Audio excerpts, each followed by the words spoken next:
mume wake ako aje, and I told this lady, I referred her somewhere, nikamwambia kwamba unajua nini, wewe ndio Mungu amesaidia kuona kile kinafanyika, and the best way to do it is not complaining. The best way to do is just go to your knees, on your knees, penda kwa magoti na uambie Mungu, unajua nini, hii hali imenishinda. Na nikawa nampa mfano wangu, nikamwambia unajua mimi nilifika mahali nikajiambia, I will not continue complaining about my family, about my husband, about my children. Bwana Yesu asifiwe. I will go to my knees. Nikamwambia mimi I take time in prayer and fasting.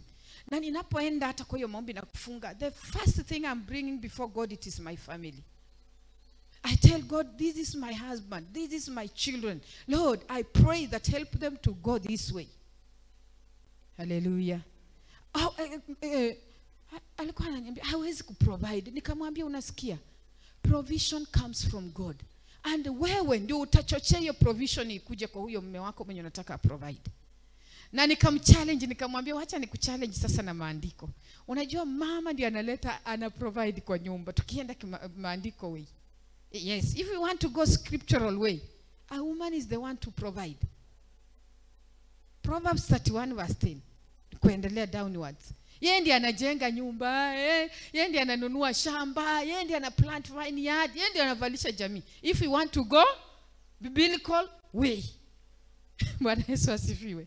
But because this is can I call it a tradition? Ama niite aje?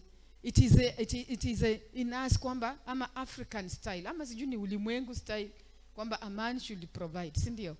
So tunakaa tu, tuna relax tu, amana provide, mpaka wengine tunasema wewe ni lazima uende ulete. Wewe toka kama wanaume wenzako.